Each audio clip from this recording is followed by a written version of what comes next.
রাজধানীর উত্তরার শুটিং বাড়ির চিত্র এটি। একটা সময় প্রতিদিনই শুটিংয়ে ব্যস্ত থাকতেন কলাকুশলীরা, তবে এখনকার চিত্রটা ভিন্ন। সম্প্রতি কমেছে নাটক নির্মাণের সংখ্যা। দেশের চলমান নানা ইস্যুর কারণে এই সংকট তৈরি হয়েছে, এমন দাবি সংশ্লিষ্টদের। শুটিং গ্রাম খ্যাত পুবাইলের অবস্থাও একই। লাইট ক্যামেরা অ্যাকশন শব্দে মুখর এলাকাটি এখন অনেকটাই নীরব। নাটক ইন্ডাস্ট্রি এখন ইউটিউব কেন্দ্রিক। সংকটের বিষয়ে দ্বিমত পোষণ না করলেও আশাবাদী বর্তমান সময় নির্মাতারা। এখন একটু মন্দা যাচ্ছে, এটা আমার আসলে বলতেই হয়, কারণ কাজের সংখ্যা কমে গেছে।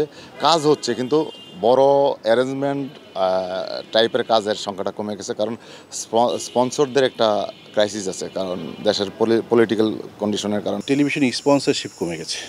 সো ওই জায়গা থেকে টেলিভিশন আগে যেভাবে চাঙ্কগুলো চালাতেন, তারা সিঙ্গেল নাটকের চাঙ্কগুলো চালাতেন, সেগুলো কমে গেছে।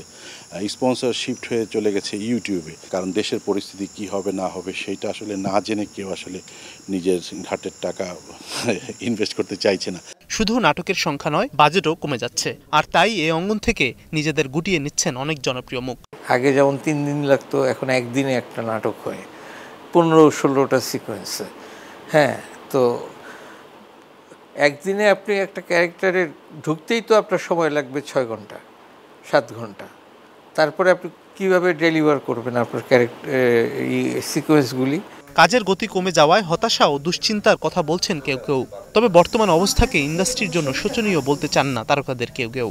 সবসময় আপ অ্যান্ড ডাউন থাকবে। ঈদের আগ দিয়ে আমাদের যেরকম কাজের প্রেশারটা বেশি থাকে, বা কোনো স্পেশাল দিনের আগে আমাদের কাজের প্রেশারটা বেশি থাকে, এখনও ওরকমই চলছে। আমি পার্সোনালি দেখছি না যে নাটক কম হচ্ছে। যারা ইনভেস্ট করতেন তাদের অনেকেই পালিয়েছেন। সোজা সাপটা কথাই যদি বলি যে বিগত সরকারের প্রধান যিনি, তার সঙ্গেই তারা পালিয়েছেন। সবার মনের মধ্যে হয়তো একটা ইচ্ছা আছে যে ঠিক আছে, নির্বাচন হলে নির্বাচন হয়ে যাক, এবং নির্বাচন হয়ে যাওয়ার পর একটা নির্বাচিত সরকার আসলে তারপরে আমরা নতুন করে কিছু পরিকল্পনা করব।